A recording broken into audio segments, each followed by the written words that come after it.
Hey, what's happening? Dude, Hello. hello. Well, hi. Hey, everybody. Welcome back to Mike on a Platter. Uh, if you are joining us for the first time, welcome. And if you've been here before, well, you know the deal. We try to mix it up, talk about all kinds of cool shit, crazy shit, weird shit, and fun shit. But tonight we have a very special guest. And I don't know if you guys were here last time. Those of you that were here last time, we had a Vince James of the Red Elephants on, and he tore it up, just tore it up. Thanks, Vince, for coming out, and we look forward to having Vince again real soon. Probably, in the next few weeks, he's going to come out again, and we got another special guest who's going to come with Vince, and we're going to tear it up even more. There's going to be four of us in here. You think we can get four in Party. here? We've done it before. We had eight people with the Bone Daddies. Oh yeah, that's right. No, that was cool, dude. That's right, with the Bone Daddies. Well, anyways, let me just tell you about our guest. And this is guy right here. This is Mr. Paul Romanowski. And let me tell you, this dude is beyond accomplished in his life. The things that he has been involved in, what he's done as a hunter and a fisherman, and also as an advocate and a creative person, and just all the things that he's gotten into. We're really excited to talk to Paul tonight because Paul's going to not only talk about spearfishing and fishing and fisheries management and all that stuff, but he's also going to talk about some of the woke culture shit that we love to talk about, and he has so much to say. So let me just tell you about Paul. Okay, Paul Romanowski. He was a lobbyist on the Blue Ribbon Task Force, and that's the task force that was trying to figure out our whole marine protected areas and what that was going to look like, and he fought real hard for our fishing rights. He's a lifetime member of the Los Angeles Fathomeers. Been in the club and done so much for the club and so much for spearfishing and fishing in general. He sat on the California Spiny Lobster Fishery Management Plan Board, so all of you guys that love to catch lobsters, he's making sure that you can get them. He's an avid hunter, extremely talented diver. Him and I have competed for many years together, and chasing him is always a challenge. He's been on the fishery management plans. He was a deckhand on sport fishing boats. He's a commercial fisherman. He's a beekeeper. He's a craftsman and artist. He builds houses. He builds cabinets. I mean, this works on people's boats. I mean, the list goes on of the things that Paul has done in his life. And I have to say, of all the people that I've known that are so outspoken about all the things that he's very passionate about, he's always been a very humble guy. When it comes to like, hey, you know what, I'm not looking to make a big name for myself. I mean, I asked him to bring a bunch of pictures tonight, and the guy's like, yeah, I don't care, whatever. And I'm like, no, dude, we want to bring pictures to show you off a little bit. But seriously, for as passionate and wild and crazy as this artist is, he's also a humble guy and a cool guy. So Paul Romanowski, welcome. Thank you so much for coming. Thanks, brother. We're so happy to have you. This is cool. So I mean, that was a great introduction, Eric. Thanks, dude. Jesus Look, I even That's our show. wrote this shit down. All right, thanks for coming. Eric gets to do my eulogy. Yeah, okay. Paul, I'll be at your funeral if you're not at mine first. There okay? we go. Does that sound like a deal? That's a deal. All right, That'll bro. work. Okay. Does anybody need a beer or a drink or anything? Nah, Water. good right But now. if you have Water. to open the garage, then forget about it. Okay. All right. We'll get there. We'll take a little break and we'll get some drinks and all that stuff. But where do we want to start tonight? I mean, we've got the whole conspiracy stuff. We've got the political agenda stuff. We got the fishing. We got the diving. So much exciting stuff. I don't even know where to start. You ready to have the economy wrecked? No, tell me. No, it's coming. Yeah. So You see the saying, increase in fuel prices? I saw that. Nothing. Are they introducing the summer blend? Nothing. No, bro. Some gas station. Buddy had just sent a picture. Gas station in LA hit 5. No. Hit 5, and it's Oh, obviously boy. one of the weird areas, one of the super expensive eclectic places or whatever. But the thing is, last time that it went down, 2006, 2007, when they changed energy policy, Darth Vader took care of that for us. What it does is it eats up everybody's savings. Everybody's working, they're trucking along doing their thing. You start peeling out of your savings because you're putting an extra $100 every 2 weeks in your gas tank, $100 a week if you drive a lot.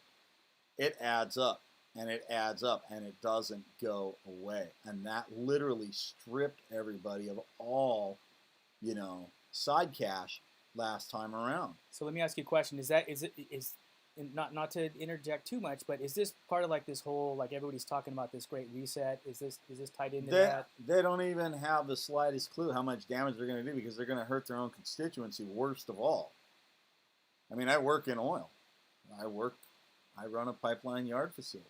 Okay. You know? All right. So first-hand knowledge right here. I see it, and I see what they're doing, and it's like, you know, you're going to hurt the working stiffs, and the people who can least afford it are going to be the ones that are going to be hurt the worst, the fastest. Because if you've got $100,000 that's available to you, you can ride out higher gas prices for quite some time. If you're living paycheck to paycheck and you got $50 left over a week, and you got to figure out what to do, and you've got kids, $50 a week will be eaten up in fuel, and that's what happened last time. That's what happened last time. And you're going to see it come down, and you're going to see this is going to be a serious precipitator of that. And fuel prices will do nothing but go up because they're putting the squeeze on all kinds of extraction on U.S. soil, thinking that they're doing us a favor. They're doing is just shipping the money overseas. No, is this like the pallets of money going over to the Middle East kind of thing?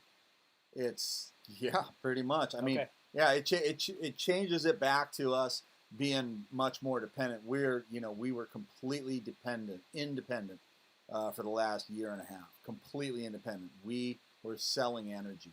That's going to slow to a halt. That's going to slow to a halt. And then they're going, okay, well, you know, green energy is going to fill that void. Dude, we can run about 19 seconds nationwide if you shut off the gas.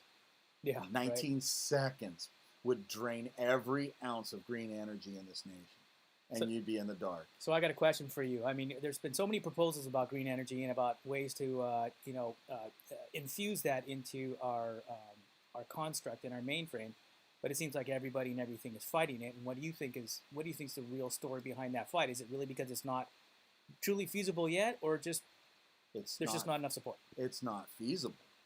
It's not feasible. The reality is everything that you need to make every one of those other sources comes from gas and oil. Well, of course, it comes from gas and oil. Right? Okay, so you're never going to get anywhere without gas and oil. You got no windmills. You got no solar. You got no silicone for circuit boards. You got none of it. You got nothing. You can't make any of that crap out of weed. So don't tell me that hemp's going to fix it. You've been smoking too much of the shit if that's what you think. You're wrong. You're very, very, very wrong. You know what? I'm gonna look all this stuff up and see if there's any new information on it, because obviously we probably missed the boat on the initial development that would actually transition us out of it. But now there's so much demand. I mean, how do we? You can't. The thing is, our electrical demand grows every single year. Electrical demand in COVID last year went up in California, and our unemployment was up through the roof, and our productivity was way down. How is that? Because everybody was at home and still using electricity, and even more so than they were. Yeah, sure. No, it makes sense. And when you're at home and you're running all these different appliances versus when you were at a building, you actually do it more inefficiently at your house than you do at a building, because when the power's coming into the building, it's 3-phase 240 or 480. It's much more efficient electricity. You can't get that into your house. So when you're stepping it down, the electricity is more efficient in the buildings. When you take the people out, it actually is worse. Yeah, no, that makes sense. Yeah, houses are inefficient compared to buildings, because buildings work as a lump sum conglomerate that kind of cost pluses. Because the step down transformers and everything to bring that high power down is feasible in a building when you're talking about big juice.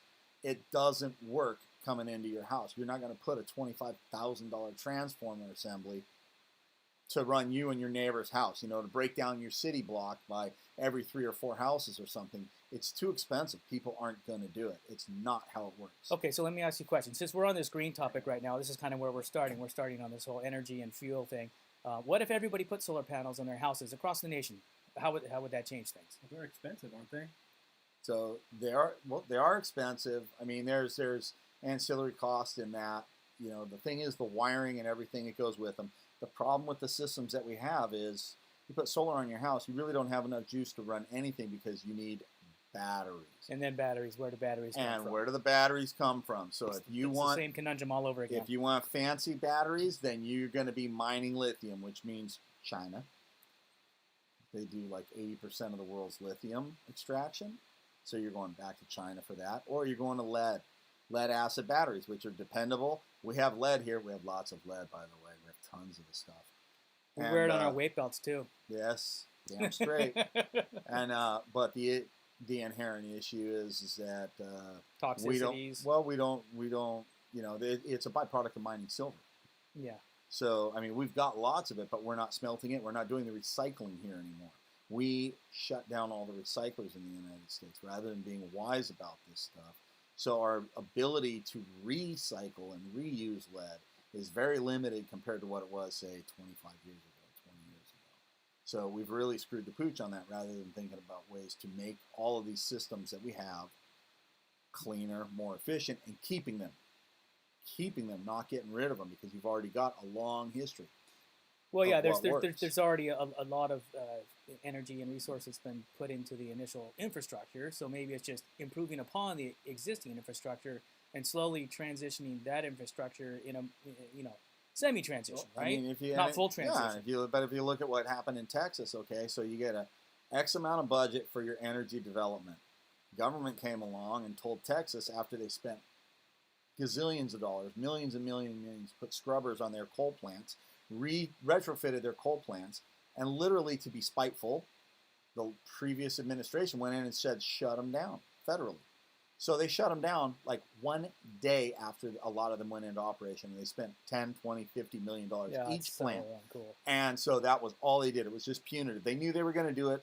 They didn't have to let the guys go through and do that. They say, go ahead, do all this stuff. You're going to be able to use it. So they did that. So then Texas had to double back, spend a bunch of extra money, and they ran around, and their government's going, well, we're going to give you, 5 cents on the dollar if you'll put the green energy. So we put solar and you put wind. You guys got lots of wind in Texas. You got big open spaces, lots of wind. Okay, so there's windmills in Alaska. There's windmills in Canada. They can make those things work in big wind and in cold weather, okay? But it's a different technology. It's a different setup. So they did not put those in Texas, because who'd have thunk it that it's going to go negative, right? Completely negative. The other thing is windmills and solar need a lot of maintenance. You only have a pool of maintenance money that's so big. You got development money and you got maintenance money. So what happens, they took that maintenance money and they were not putting it back into maintaining all their peaker units, their gas units, all their supplementals. So then when it come time and things went south and they went to go throw the switch to get their gas units back online, those things choked. It's like leaving a car in your driveway. We'll take the other car. And you leave the car parked. We'll just keep it for a rainy day. But you go out there when you need the car, the battery's dead, fuel went bad in it. This is exactly what happened at these big power plants. So these peakers would not come online. All of a sudden, they're not pumping natural gas. The other plants shut down because the power it takes to move the natural gas failed. The electricity failed on that. The solar didn't produce. All these things didn't produce. The other plants couldn't keep up, and they start diverting power, moving it around, because you got rural and industrial over here. You got downtown Houston. They're going to start sacking and sending power to downtown Houston because it's millions of people. So inadvertently, you got car dealerships in Houston with their lights on at 1 in the morning, and half the state's out of power. Dude, I know that's so crazy. Like right now, like what's going on right Yeah. now. The power distribution is so disproportionate. Right. And then they couldn't pump water. They tell everybody, you got to run water so you don't freeze your pipes. The pumps went down. They couldn't supplement power. So the pumps quit running. The water quits flowing. Your pipes burst. Son of a bitch. Damn. And so it all goes back to the lack of maintenance. But the problem is you only have so much money for maintenance. And they didn't balance that because the federal government gave them that little caveat. Here's a carrot. Well, a carrot wasn't really that ripe, man. Yeah, It was that's what it sounds like. like eating a green banana. It wasn't really so tasty, So this Sounds like the end of the world. Yeah, no. It's like that for a lot of my friends. I mean, it was a big bummer. And to watch a lot of the videos of like apartment buildings were really got hit. Because even if apartment managers, this is a crazy one, they knew to shut the water off. They did. They knew to open the taps, tell the people on the top, open them and let the water go, man. Fill your bathtub, fill your toilets, save all the water in buckets you can, but we're shutting it down. We got to drain them, so you got to open them up. They opened them up, but what they didn't do and didn't know how to do was to depressurize the sprinkler systems. So the sprinkler systems were blowing left and right and flooding these buildings. And I imagine it's literally 0 degrees, 5 degrees Fahrenheit, so it's way below freezing. A sprinkler head bursts in the hallway. You've got a snowdrift forming in the hallway, man. Dude, that's crazy. And so these people really just suffered. I mean, they got caught by something that they really they couldn't. You couldn't really prepare for. Yeah. But it's a glaring example of what's going to happen on a broader scale if you do this stuff, because you've got to take double the maintenance money. You've still got to maintain the car in the driveway that you don't drive. If you want to drive it on the day you need it. Okay, so are you kind of hinting it towards like the energy plans that are on the table right now, and how energy plans are going to be executed in this new administration? Executed is a good word. Yeah, executed. Executed is a good word. It's very Chinese of you. Thank you, Biden. Yes. Yeah. Oh, No, my we goodness. got big problems in that respect, and it will, and it's gonna be bad, and it will manifest itself very badly for us. It's gonna go badly. So keep an eye out for that. That's what's coming down the pipeline, literally, Guaranteed. from Mr. Pipeline himself. Okay, he's telling you right now. Have you heard the conspiracy behind? It's all over social media. Everybody's claiming that the government controlled the weather to cause all that shit in Texas. Let's go back to that hemp will fix everything. Those people are smoking too much dope. That's So yeah. Okay, the What- people what- that are claiming that happened. yeah, so because the only reason why they were claiming that is because people were going out grabbing snow, like handful of snow, and lighting it with a lighter, and it wasn't melting. And some of it was turning black, almost like melting Well, plastic. if you hold it up and you do that and you're lighting it like this, the gas in your lighter is butane, and the soot from the butane, when it cools off before it's had time to dissipate, it will just turn black. It's soot. Yeah, that's Yeah, what I read. okay. I think it's called. So yeah, sublimation. maybe the cannabis culture has been contributing a little bit too much to some Too of these much, yeah. Yeah, some conspiracies. people just want to go viral. Dude, I had this thought, man. Let me tell you about my thought, man. Nah, Because it's not. it's okay. It's not your grandpa's weed. No. It is not that. No. It's not that Tijuana tumbleweed that people were Yeah. smoking in the 60s. Smoke a bro. whole joint and go, you want to yeah, do one more? no, Yeah, no, man, no, maybe no. half of another one. No, dude, this stuff is like one hit, and you're like, Little especially brain if you damage. cough, you're done. Some brain damage. Yeah, way Yeah. too much synaptic firing right there, dude, for sure. Can I get you a drink? Water. Water? Okay, yeah, I'll be right back, you guys. Okay. Ask some Water's good. questions. I'll be back, and then we're gonna get into some more shit. Got it. Let's talk about the bees. Okay. Skip it. What's killing the bees? What they actually found, they've got some diseases that they have, which is kind of surprising. You get into it and you think that, nature just doesn't have a lot of stuff like that. But they're susceptible. As an insect, they are susceptible. So they get mites, and the mites will eventually, there's a couple different types of mites. The biggest problem is the Varroa Mite. They basically get in to the larvae, they climb onto them, they do damage, the bees get infected. The mites, just like your dog or cat gets ear mites, you start bleeding and stuff. So bees do the same thing, and then they don't have a lot of defenses in them, they don't have a lot of antibodies, so then they get infections. And then of course, because it's a complete commune, you know what I mean? They're in a very, very confined area, and so whatever illness they get, it spreads very quickly. So if most of the bee population eradicates, then what? you're toast. Everybody. I mean, it's not. There are plenty of other insects and other things that are pollinators, but no other creature is nearly as efficient as a bee. This is like saying that hummingbirds are going to save us the way, like you're saying, that solar and wind is going to save us. Okay. Not possible. Bees are this stuff. So what's really unique about them, what they found, the biggest single problem with the hive abandonment, where the bees were just basically flying off and not able to find their way back, was changing rules, changing pesticides, so they get away from some of the gnarlier stuff that, I mean, good, bad, or otherwise, they changed formulas. So what they did was they went away from certain formulas and they went to stuff that was nicotine based. Now, nicotine, tobacco plants, really funny. Bugs don't eat them. Bugs really don't eat tobacco plants. That's one of the plants that they don't hammer on, and it's the nicotine that keeps them out. That's also why deer and stuff don't eat them also. So they started making pesticides out of it, which was a pretty good idea, except for the way that it negatively affected bees. Bees basically lose their homing instinct, and so they get zapped by that pesticide, and then they would not be able to find their way back to the hive. They get ill, and then they just wander around aimlessly. The bees had a little insect or whatever, a parasite, I shouldn't say insect, a parasite that was getting onto their eyes and clouding up their vision. So they've been hit by some problems, but they changes in pesticides and in how pesticides are applied. They had a tremendous positive effect. And then the other thing is, like, as far as mite-resistant bees, they are working on bees now. They take the survivors, right, of everything, antibodies. So what they found is that certain bees are more resistant and they're more hygienic. They can clean themselves better. They'll clean the mites off of themselves. And so then people started to work with that stock. And so literally you get a hive and they seem to be very, very mite resistant. Well, you propagate those bees.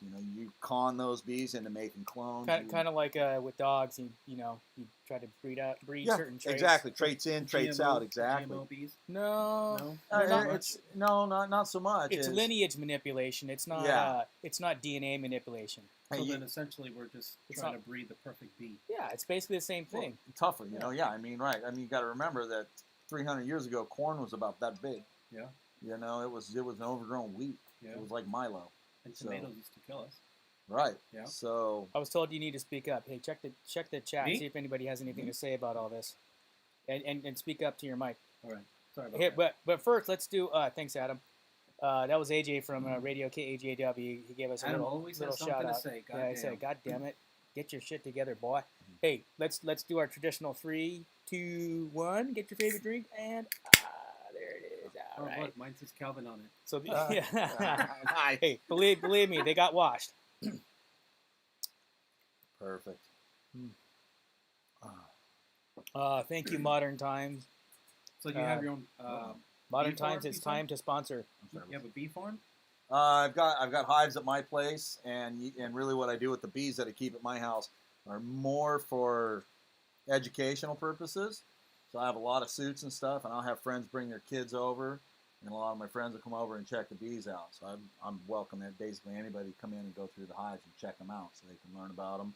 And then, like, in my yard, what I'll do is when I do hive extractions, I'll bring them over and I'll store them at my place.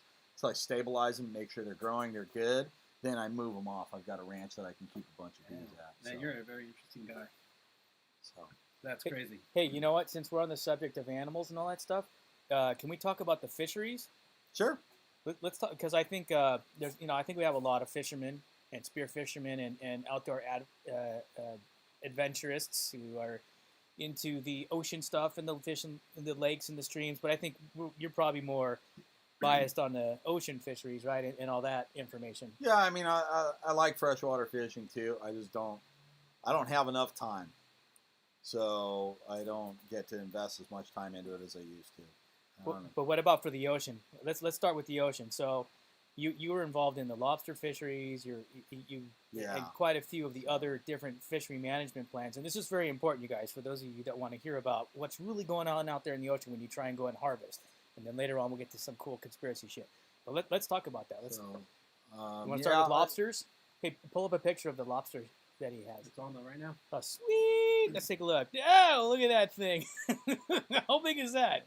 The low weight was 13. We call it 13, but that thing absolutely dwarfs 13 pounders that we've seen. So where are its? Damn, dude. No pinchers. No California spiny lobsters have no pinchers. Okay. So this is a California lobster. This one there it is. Look at that. Caught that one. Let's pull it up one more time. That's just too damn cool. That thing is freaking huge. And you caught that by hand, right? Yeah. Grabbed it, and we're down in Baja. So that was the boat captain right back, and my hand's blocking the poor guy's face. No, that's cool, man. So, but yeah, so it's one of the reasons you take up diving is lobster. You know what I mean? That's like one of the big factors for everybody. It's like, they're like, okay, I think I'd like to put on a rubber suit and pee on myself and freeze. And it's like, okay, is there any upside to this? And you like smile and go, lobster. And it's like, I'm in. Oh, I'm lobster. in. All right, I'll take that part. I'll do that part. So I mean, I'm pretty determined at whatever it is I'm going to do. So when I started getting into bugs, and you see videos or pictures of big bugs in the old days, so the big ones intrigue me. And when you're diving, eventually you'll see some. Doesn't mean you'll get them, but you will see them.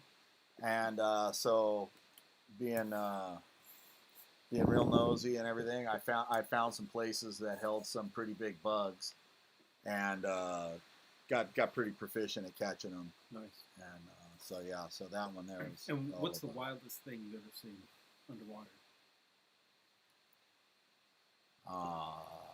Let's see.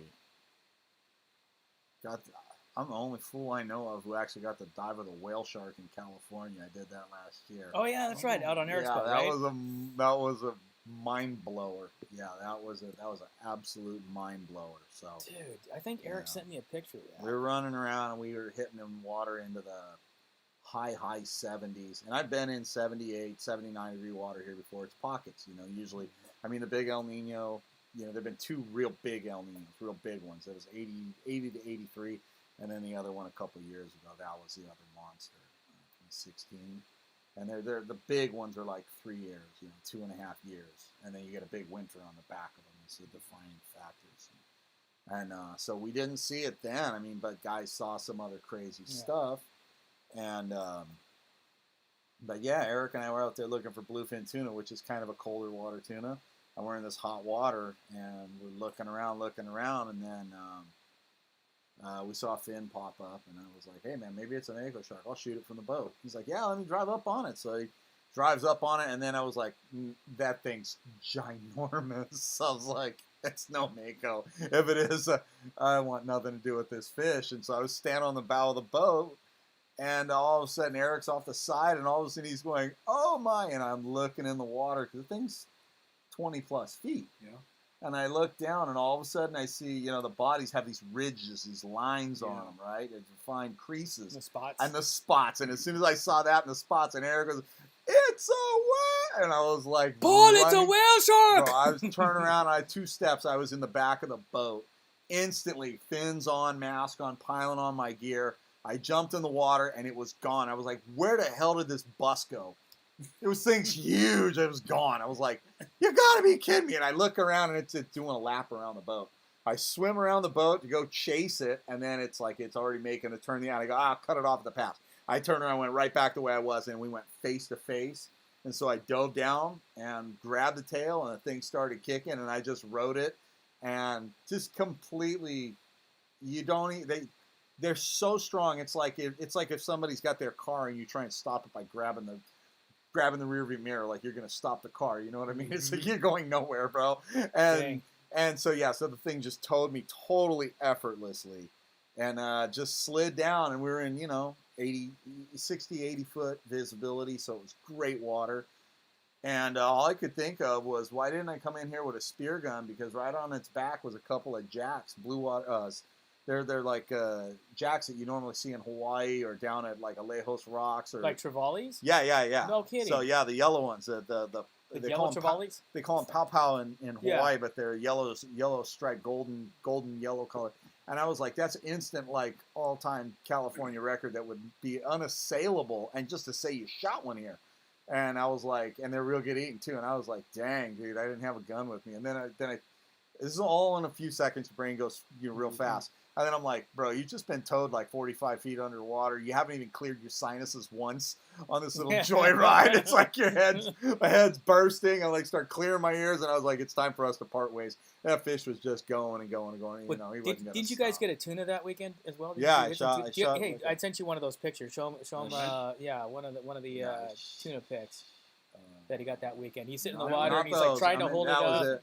Yeah, like 53-pounder, yeah. Okay, so, no, that's a nice fish. That was it, so. But still, you never know when you're going to show up on a school of tuna, especially if it's like kind of like, well, we weren't really looking for him, and then all of a sudden there comes one. I was undergunned and everything, and they were just committing suicide, so if they're going to swim right up to me and let me shoot them, I'm down. That's cool. Dude, I'll take the easy ones. I get the hard ones too, I mean, I'll take it. So. Yeah, you get what you can get. That's right. So what would you say is the overall status of the fisheries?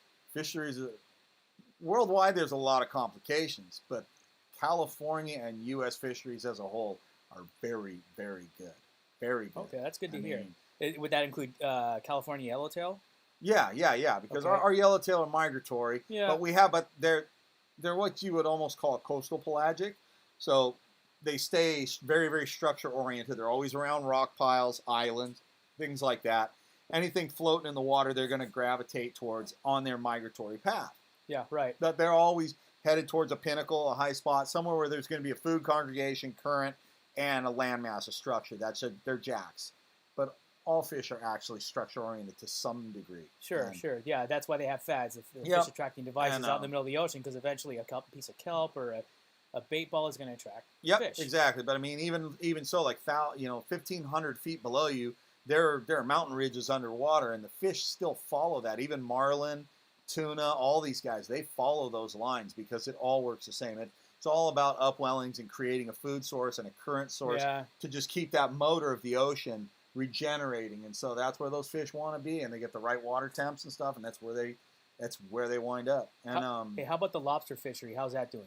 lobster fishery's good. So we've been very blessed. Our lobster don't have any real diseases that we've ever found, and it's And are you still sitting on the lobster? it's done. We rebuilt management it. plan? We rebuilt it, and we shouldn't, unless we have some kind of a big unforeseen problem, we shouldn't be revisiting that for probably 20 years. No kidding. So Wow, That's I mean, that's great management planning. the last lobster fishery management plan was like almost 50 years ago, before us, and so it had done very well. And so the changes are obviously due to technology, right? It's always a double-edged sword. It'll help you see things underwater you couldn't see. It'll help you catch fish you couldn't catch before.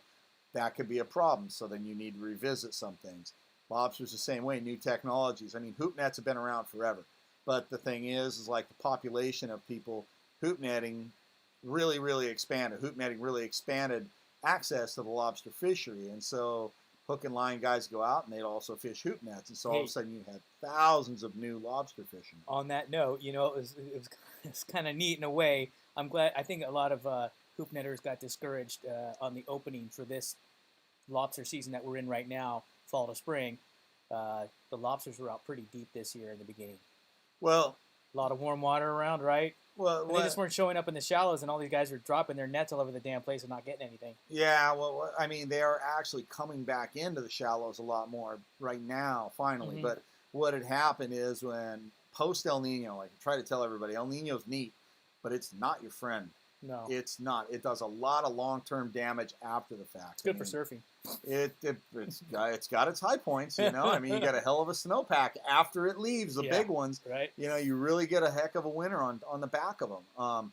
But the problems that it creates take a decade in the ocean, some of them, to iron themselves out. So leading up into and going through El Nino, we saw halibut drop off. Like halibut catches dropping. You dive halibut quite a bit in PV. Mm-hmm. And you saw that absolutely turn into a barren desert where we could always go after work, dive for an hour or two, and find a decent, 5 to 10 pound halibut, get a fish for dinner, and go home. It got to the point you'd spend 4 or 5 hours and you might see one, might see two.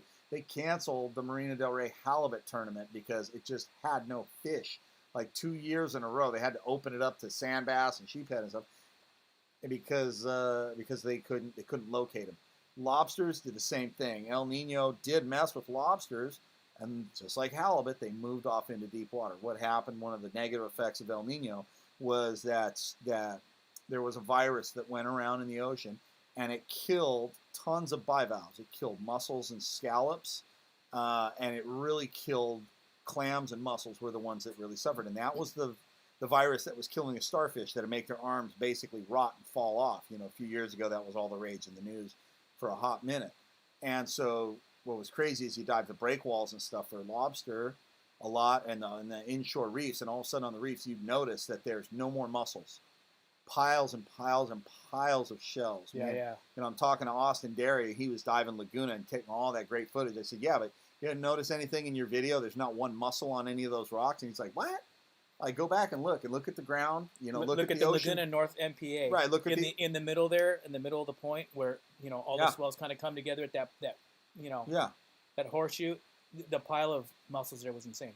Yeah, and it was literally was like barren, and Austin was like, when he called me back, he's like, I went down the rabbit All hole shells. for, he was like, I went down the rabbit hole like crazy, and there's no mussels. What's going on? I said, dude, I just drove the break wall, just cruising it, go get some scallops. I found a couple scallops, but the thing was, the rocks were empty.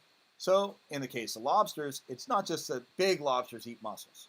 Little lobsters don't eat that much mussels, but all those worms, those blood worms, and all those other little shrimp and stuff that live between the mussels that use mussel as their cover, Habitat. all those guys in that habitat, those guys were all lost also when those mussels went down. So these mussel beds went away, and all the food source for all the smaller lobster went away. And so they moved off to deep water where there's worms out in the mud and stuff. So they found deep water structures. So the commercial guys are fishing bugs in 120 to 250 feet of water, just unheard of depths Yeah, that's for bugs. so deep. And but they're getting them, and so the numbers are good. And everybody's like, it sucks, and the commercial guys are going, we're doing just fine. But when you're paid to do it and you become pro, you just find a way. You just figure it out. Where to find. And because okay, as a hoop netter, right? You got 5 nets for you, 10 for the boat total. If there's 2 or 3 or 5 people, you only get 10. Who wants to drop a net in 180 feet and pull that thing by hand? Dude, forget it. It's like most people don't Pulling even. it 50 feet sucks. Dude, they don't even want to. They don't carry that kind of gear. No, Commercial guy will adapt, and he's got electric, hydraulic pullers, right? Totally.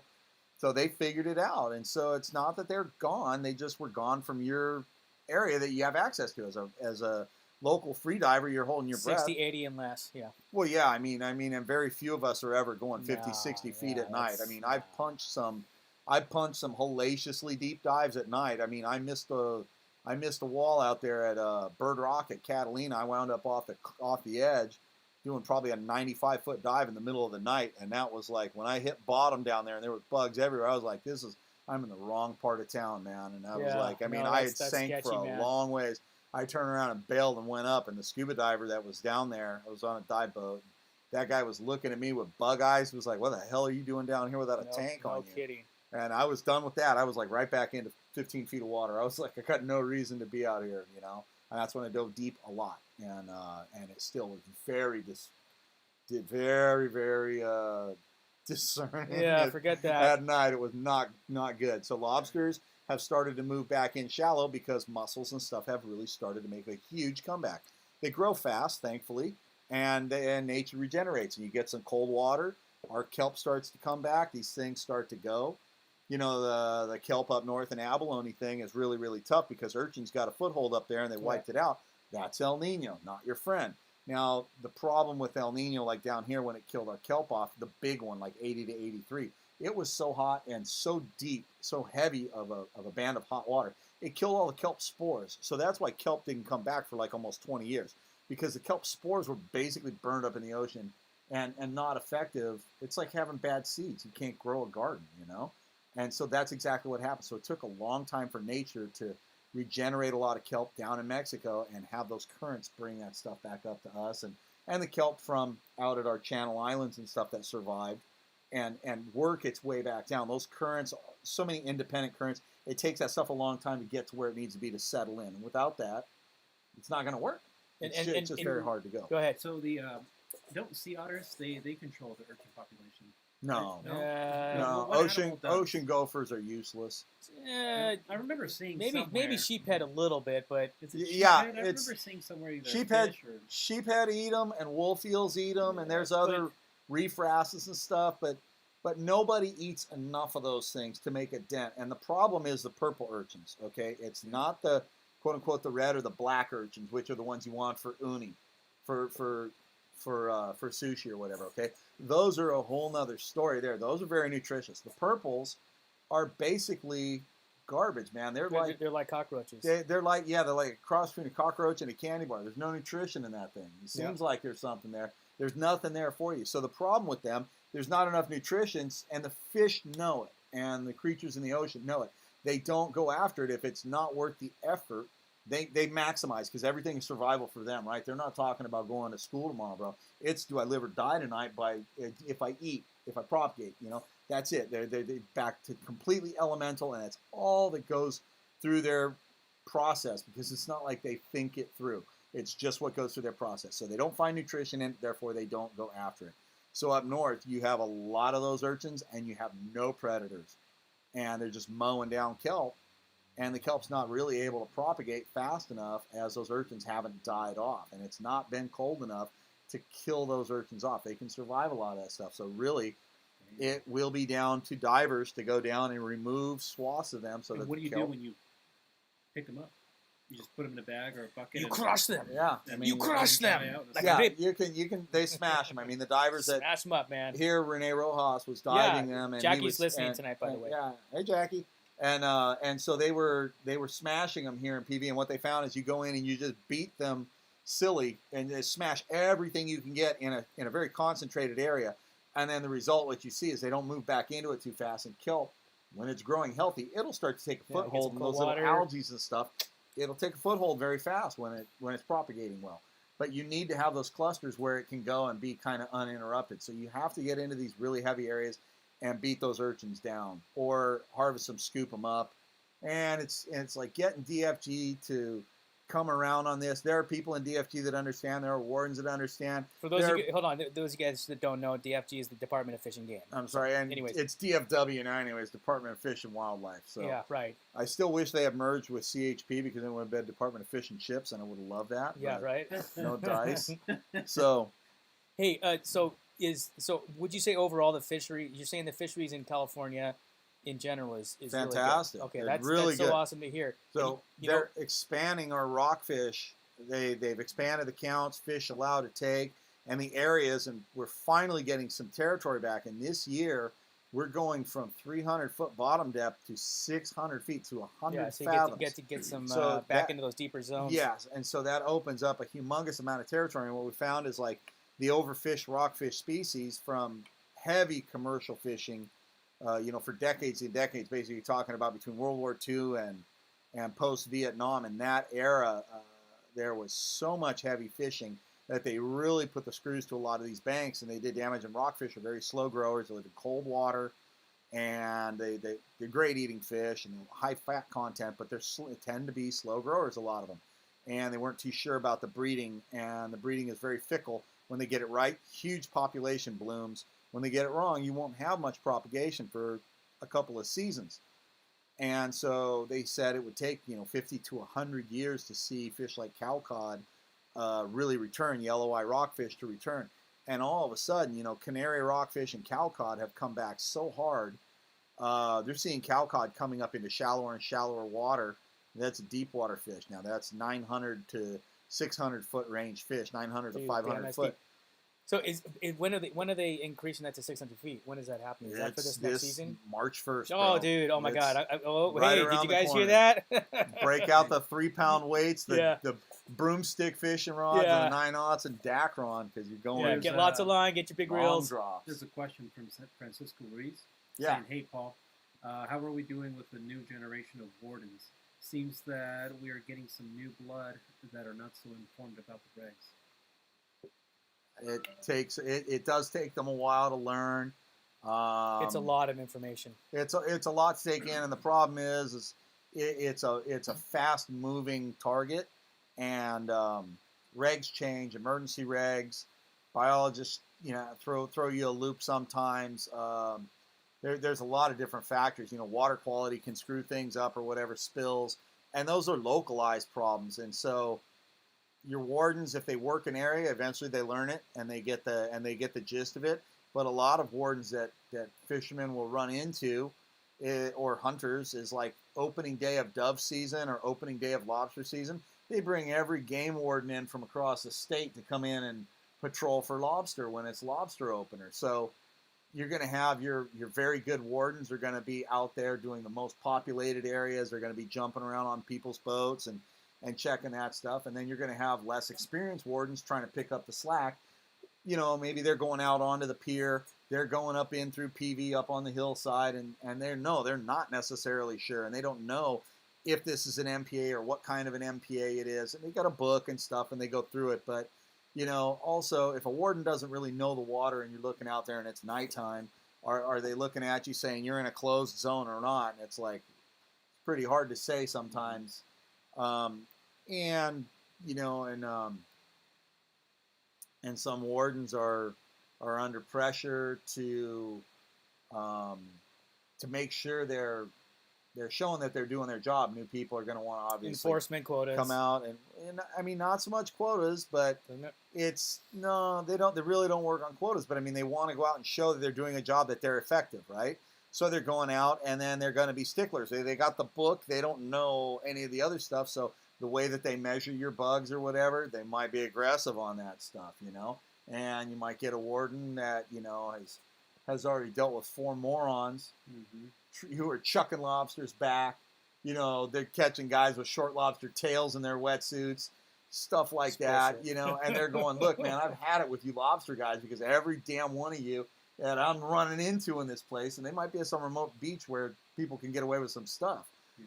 And so then that warden's going to have a piss poor attitude because they've already been dealing with, you know, morons, and they're going to take it out on everybody else. And they're going to be like, yeah, Eric, let me see it again. It's like, you already measured it. Yeah, well, now I got a hard on for you. And so I think it's time for me to just grind. And it's like, a lot of sexy talk there, Paul. Yeah, I guess we're going to be in front of a judge. Jesus, Pete. So you get some of that. But, you know, I work a lot with the wardens. We hunt. Cisco there has been Cisco's gold. Cisco has helped very much in helping us track down several poachers. He's done a phenomenal job. The guy's solid gold in my book, dude. He's really helped. And it's very hard for wardens to do this. And so when people see somebody who's blatantly poaching, there's some information that you need to get.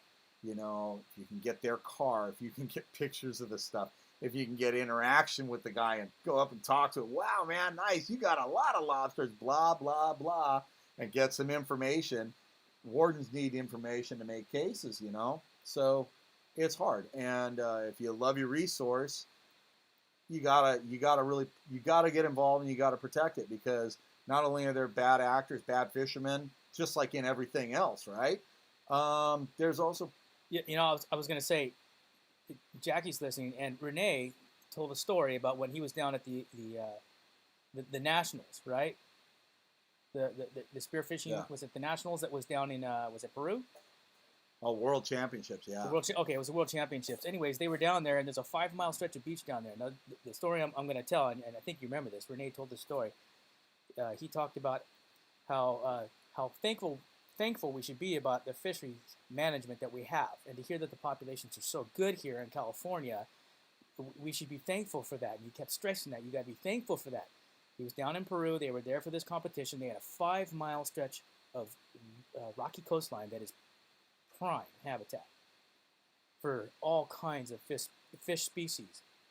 And he said the biggest fish that came out of that competition, and mind you, these are world-class divers, guys that know how to find fish, will get the biggest fish, you name it. The biggest fish that came out was about this long. What's that? About 14, 16 inches. Okay? From a 5-mile stretch of rocky prime habitat. Yeah. Overfished. Yeah, brutally so. We should be thankful that we have the management plans, as ridiculous as they may seem to some fishermen. Well, I mean, a lot of it's overbearing, but in the grand scheme of things, you know, we have better plans. I mean, I could pick them apart. I could pick things apart in them I don't like, but you can find the negative in anything and everything. But the fact is that we do a very good job.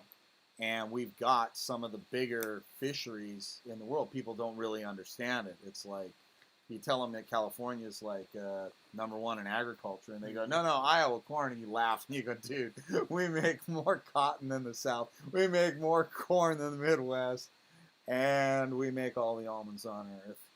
You Pretty know, much, and right? it's like, and so in fisheries, we're #1 squid fishery in the world. Market squid, the regular little calamari squid. We're #1, bro. That's it. We have the biggest population here. We have one of the bigger populations of sardines. We have one of the biggest sardine fisheries, or what they call wet fish. Tremendous wet fish fisheries here, and they're a tough one to manage. They take a lot of management because obviously when they go south, that affects all the fish that feed on them, which is everything. Barracuda, bonita, yellowtail bass, everybody, halibut, they all eat those things, everybody. So all those fish are affected, especially their young. And then And then everybody depends on the sardines and they're eating them canned, they're eating them whole, they're eating them in fish meal. They're ground up by millions of tons. Oh, hey, by the way, congratulations on your lifetime membership. That was pretty cool. Dude, how old are we now? Oh, 50 laps so far, and still running. Okay. So, hey, all right. Do you have any woke questions? Woke culture questions? No, not yet. No? No, I'm listening, man. You like this? Yeah, I like this. This guy is a freaking treasure trove of information about the ocean. Totally. It's insane. Okay, so California fisheries are good. Yep. How about global? What's going on? We know that bluefins has a bit of a plight, right? This is the thing too. Is what's also being learned as you go. Is a lot of it's really not as bad as the gloom and doom thing, because when they go back and they reassess, they found that there are many more places where bluefins are actively breeding, and bluefin populations are all of a sudden getting caught, getting exploited. Fish are being utilized, and people are going, well, we didn't even know they were here before. And it's like, right. And so did pressure push them there? And the answer is then all of a sudden the locals were like, no, but we really didn't have a use for them. And they weren't that valuable to us. And they have no clue that you could turn around and sell that, 400-pound bluefin for like $15,000 to the Japanese. And they're like, oh shit.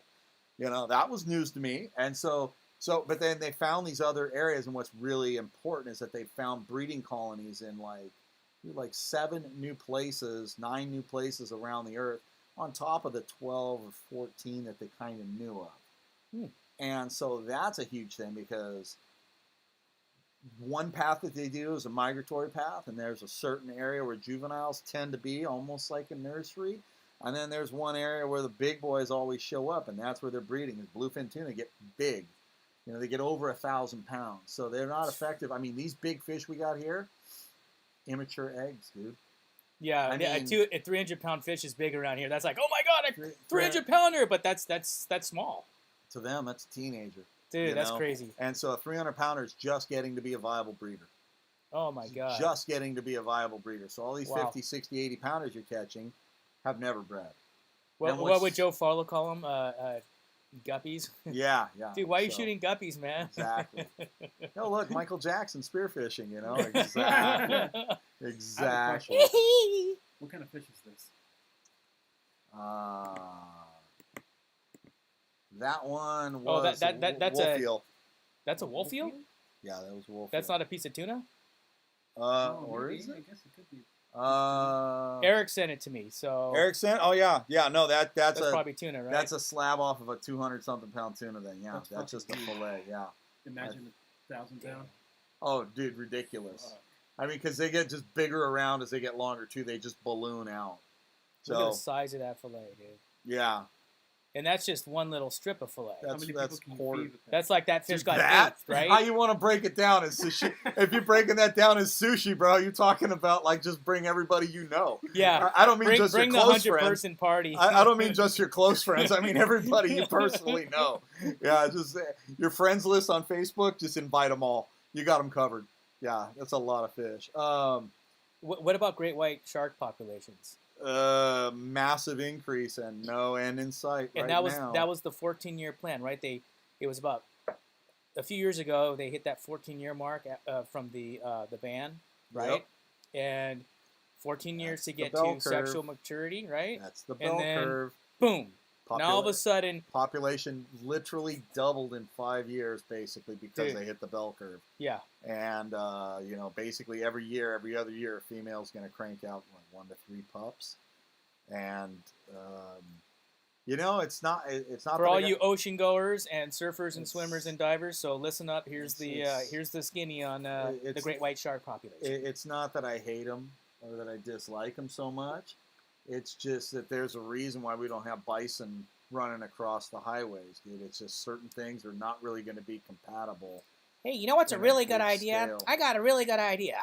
Let's grow a bunch of great white shark because we need more great white sharks. So, the MLMA, Marine Life Mammal Act, it's, protecting all sea lions, all marine mammals basically getting blanket protection, where we couldn't do anything to deal with them, manage them. That's a huge problem because populations are increasing. The other problem is they started, having all these rehab centers for them, and they're rehabilitating them, and they should have been letting nature take its course, and those guys should have been removed from the gene pool, because now you got a lot of lesser animals, and they keep taking them out to places like Santa Barbara Island and stuff, and they're dumping them. They rehab them. They go, oh, we'll take them out there because they're too used to people. So if we leave them at the beach, they'll just harass humans. So they drive them to Santa Barbara Island. Not like that thing can't swim 50 miles in a day if it wants to. No problem, right? No sweat. Yeah. No sweat. You see him out 25 miles offshore. Yeah. Like, woohoo, look at me. Middle of no big deal. Nowhere. And so the problem is, though, the numbers are getting really high. And because they're so used to humans, your water interactions with them are not the best thing. How many fights you been in? Oh, dude. Santa Barbara Island, forget it. I've been almost killed at Santa Barbara Island by sea lions twice. No, almost killed. What do? They pull you down. I had a big bull come in and grab the fish that were on my stringer. I had some yellowtail on me, and I had it grab them and take off, dragging, and start doing like alligator death rolls with me. And he had me by the waist and drag me down. And as he was trying to rip the fish off, and I couldn't get the weight belt off of me fast enough to let go of that thing, to get it off of me. And he yanked me so fast, I lost the spear gun.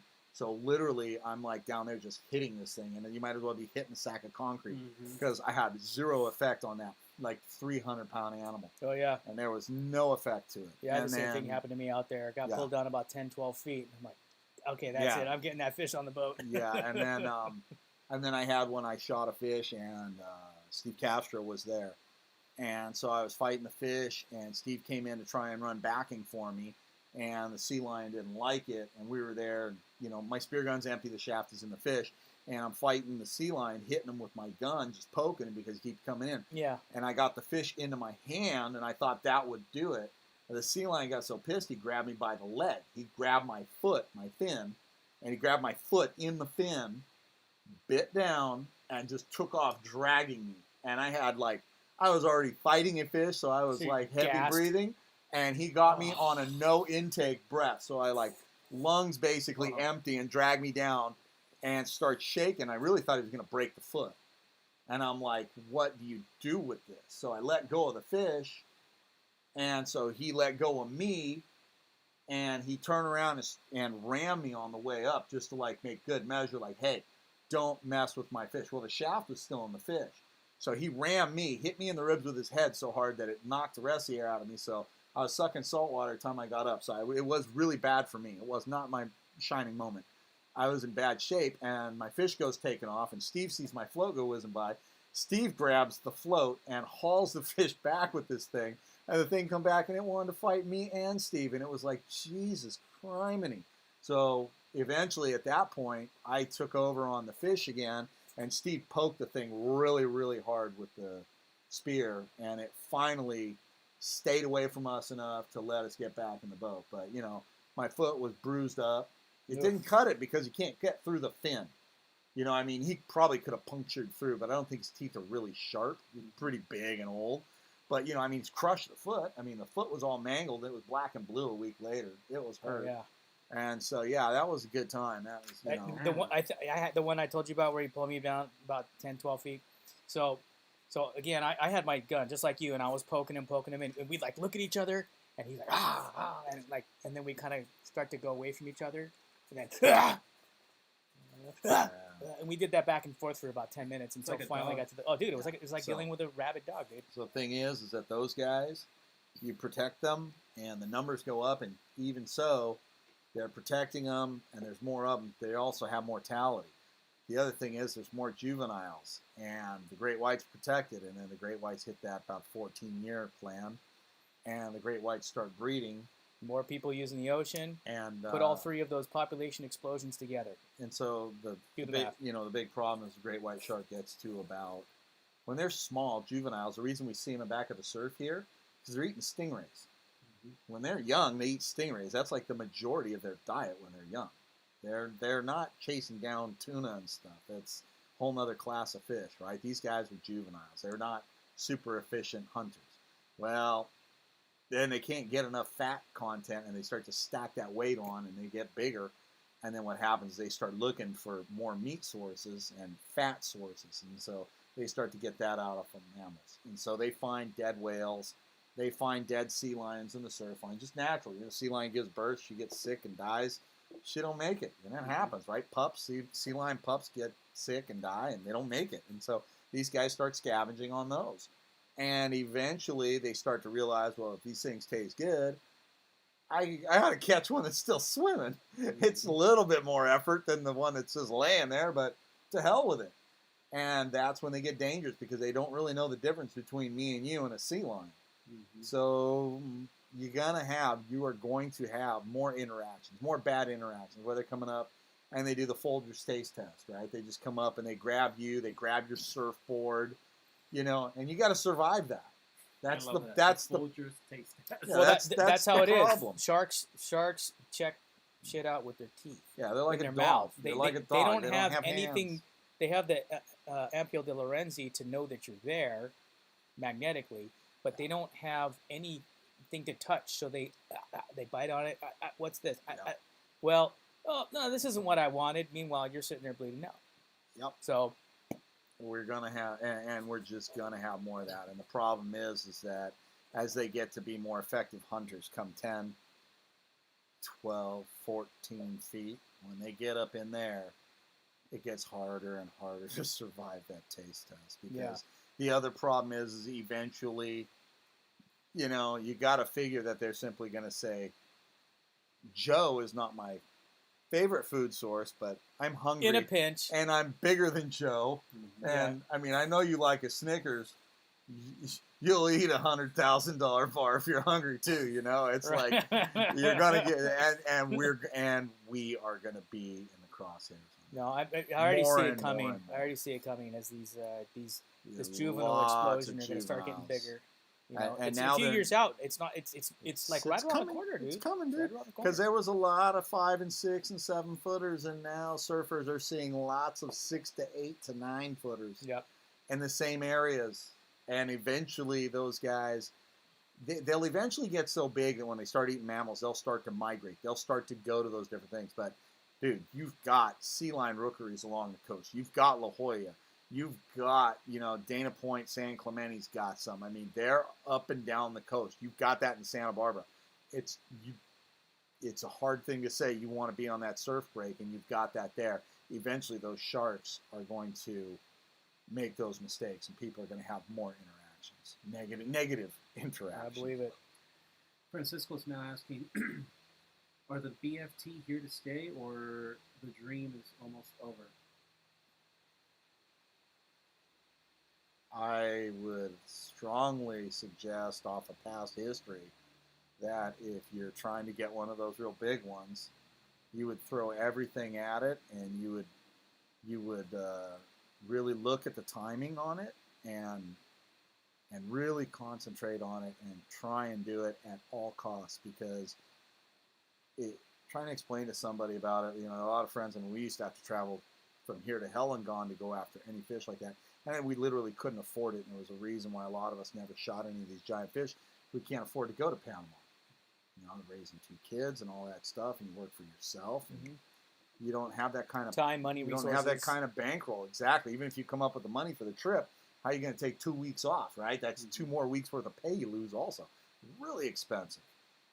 And with these fish, they're in your backyard. I try to tell guys, you might spend $1,000, $500, $300 a day, something to get on these boats to go after these fish, but you literally will sleep in your own bed. And if you do take one, you get to keep it all. Go to Panama, bro. You'll be lucky if you fly any fish out, because it's so hard to refrigerate them in any level of quality. Puerto Vallarta, hard to do. If you get a big one, and then how are you going to get it on the plane? 50 pounds. Yeah, 50 ice pounds. chest. That's it. So, I shot some big fish down in PV a few years back. I went down for my birthday, and, I was there for vacation and at my buddy Juan's house and hanging out and just cruising, just literally doing the tourist, checking out stuff, and just kind of just needed to unwind a little bit. But I dove a little here and there. And yeah, I put one day together where I put the screws to it, and I banged some fish. Dude, I had to go to an ice house and trade fish with the guys that run the ice house to freeze my fish because there's no dry ice to be had, and there's no other storage. And your typical house in Mexico does not have like a box freezer or an upright freezer like I've got in my garage that you can pack 150 pounds of fish from one day.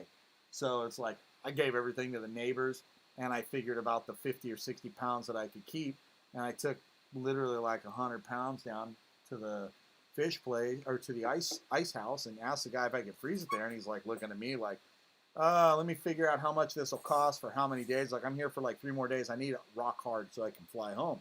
The guy's like, yeah, it's gonna be. I said, that box is yours and that one's mine. He goes, it'll be frozen when you come back for it, and it'll be right here, not a problem. And that was it, But dude, look at what I had to pass off to do, right? Yeah, sure. So you want to get a big fish down there. I was handing off, I handed off a ton of fish, and my friend was like, how much did you leave in my fridge? It's like 5 pounds, 10 pounds. He's like, wow, a ton. I was like, no, but your freezer's small, bro. He's like, yeah, but I won't be back for 2 months. It's like, I know, it's cool. So do you think that the bluefin are gonna do a different very, cycle? Very unpredictable, but what we do know is that they have changed tactics every single year. And this last year, the window to get one, spearfishing, not hook and line, but spearfishing, was so small. I mean, the guys that went out and got them concentrated on the smaller fish. And they had to go near and far. They had to run farther. They had to figure it out. And they got less fish. But the guys who thought, I'm going to go out and get the 300-pounders, a whole ton of them blanked. And really top tier divers and guys that have been knocking out 20, 30 of these things in a year for the last couple of years. And the numbers, the fish are there. Hook and line guys are catching bigger and bigger. They're pushed into the 400s now. So what's going on there? Is it just they're getting smarter? The tactics are changing. It's just the ocean conditions are changing, and what they're doing is different. It's not like they're doing it to outthink us. It's just their habits are changing, and their pattern. They change their pattern to match the food source and stuff, and it's very different. And what we did notice was with some of those groups of fish, you had them on the surface, and they literally were bumping into each other. And what that is, when you're looking at 80-pound, 120-pound Tim doing that, that's a Sadie Hawkins dance.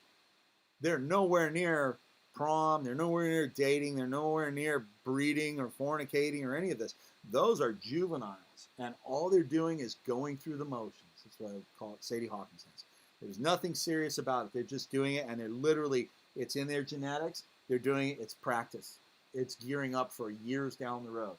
And so it was like a Marianas turkey shoot for us, though, because they just sit there on the surface and do that and drift right into the boat. You shut the motors off and have 150-pound fish 10 feet away from you. You just slide into the water, reach out, plow one, and off goes the gear.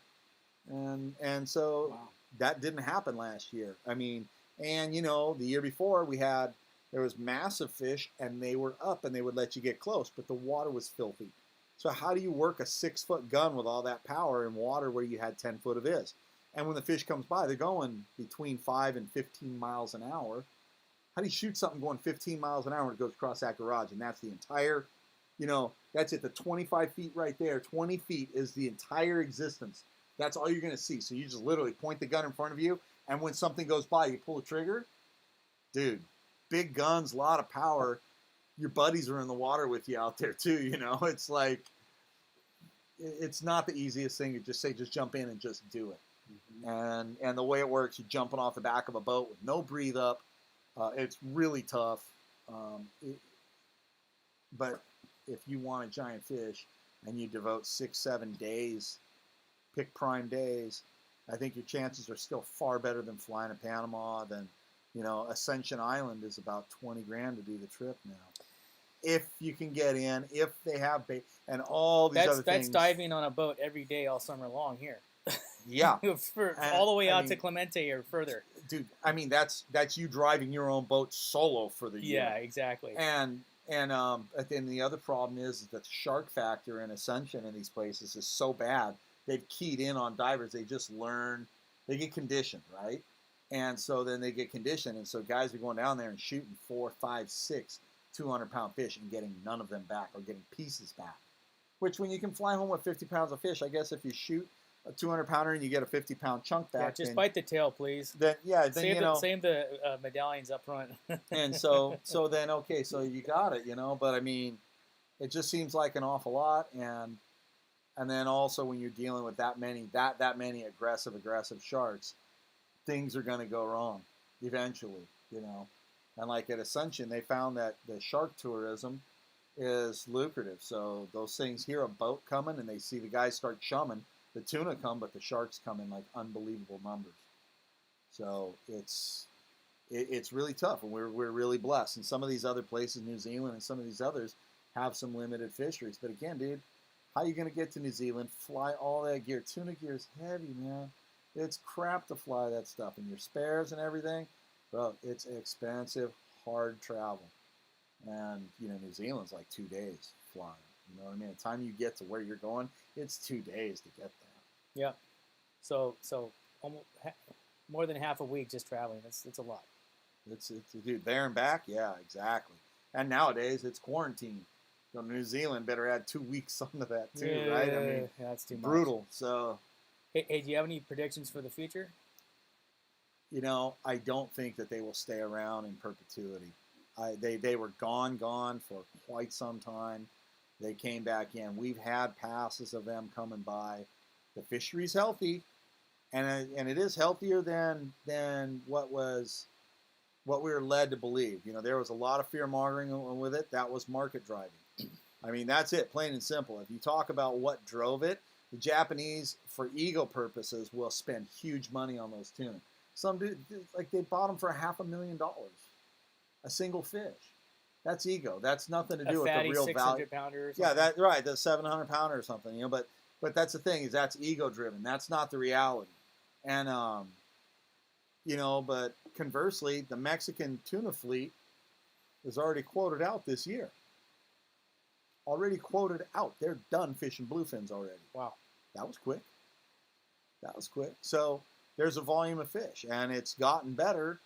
And that's the problem for enviro lunatics, because they'll sit there and say, hey, 90% of all the big fish are gone. And we're sitting here going, you taking a swim out here locally lately, bro? So yeah. You're kind of wrong, but anyways. Hey, the MPAs are working. Did some dives in some MPAs recently. Any spillover effect? I haven't seen it yet. No, the spillover effect. How about reverse transport? No, that's the problem. It's becoming reef specific.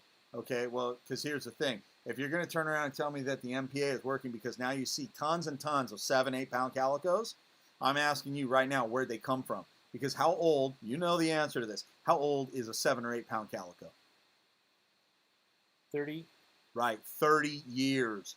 Means that fish was already 5 pounds when MPAs were created. So where did he go from to the MPA? Because they learn pressure. And they learn a lack of pressure. They become reef specific. Exactly. So that they just go, they all congregate. So what happened is natural fishing pressure. The fish left the regular zones they would have to go to those. That's not what the MPAs were designed for. Exactly, the MPA that's the problem. They're working in the sense that you get to you're protecting the larger fish that actually can have a larger offspring count, but it's like you said, it's not spilling out. No. That's the problem. It's the opposite. It was not supposed to draw fish in. It's not supposed to draw fish in. You're not supposed to be drawing off of the natural volume that's out there. The place is artificially overloaded. That's what's happening to those places. I know it's not a spillover until it hits quote-unquote carrying capacity. Big fish are nasty and mean, bro. They eat smaller fish. Big calicos eat smaller calicos. Those fish are cannibalistic. Go to the white sea bass grow out station at Hubs in Carlsbad. Go in there and look in the tank, and you'll see like 5,000 white sea bass that are 2 inches long, and then 3 fish that are like 7. And it's like, wow, why'd you guys leave those in there from last time? It's like, no, the same batch. It's like, oh really? What happened? Go to that other tank over there, and it's like a third of it is big fish, and then very, very few. It's like, yeah, they're only 2 months older right there. Yeah, so those are the cannibals, and they're eating all the other ones in there.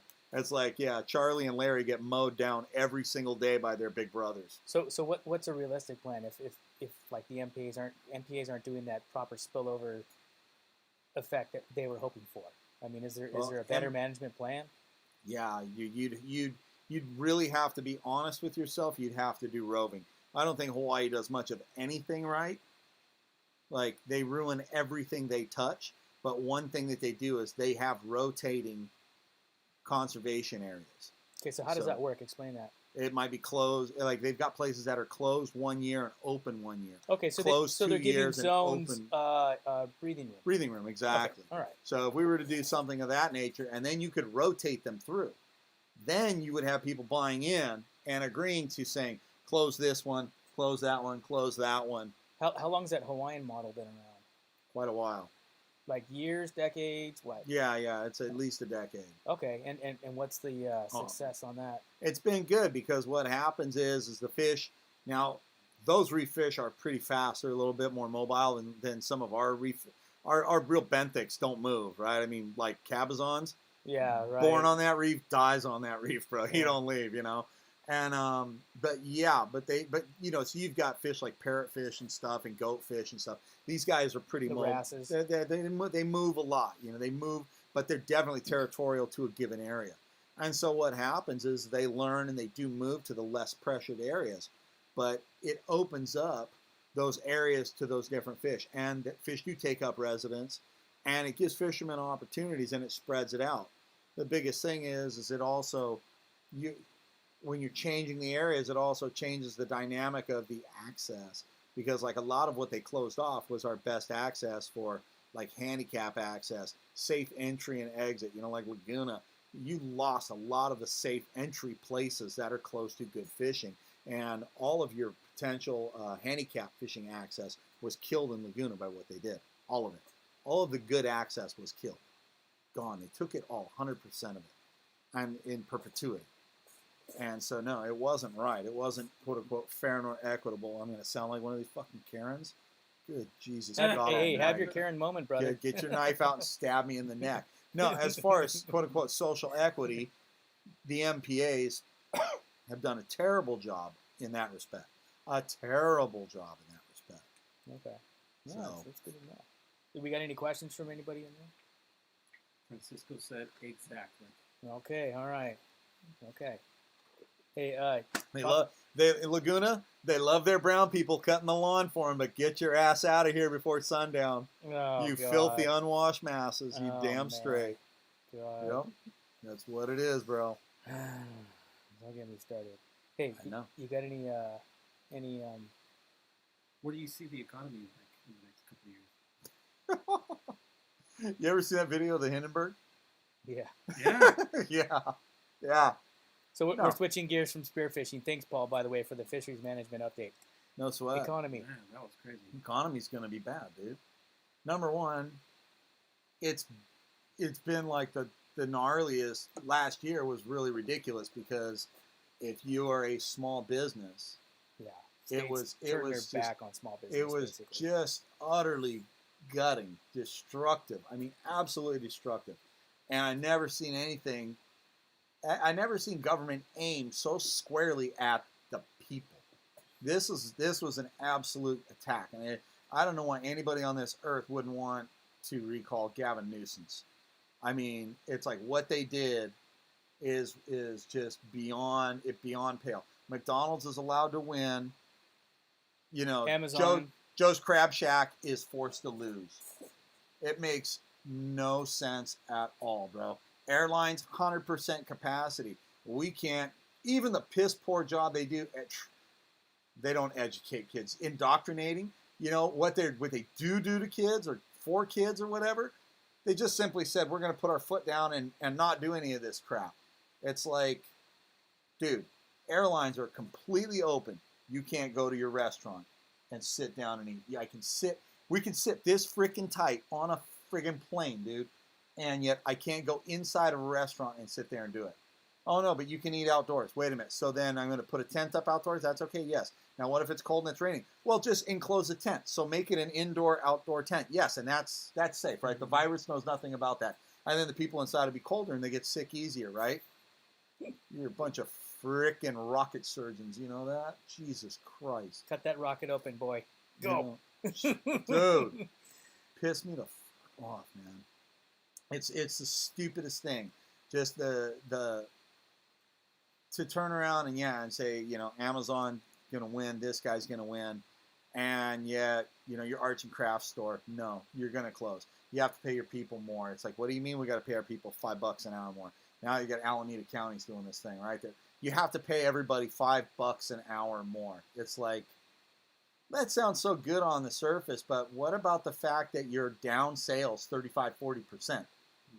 And your plan for actually making your business work was based on a pay scale that had nothing to do with this $5 an hour per person all week long. It's nuts. It's insanity.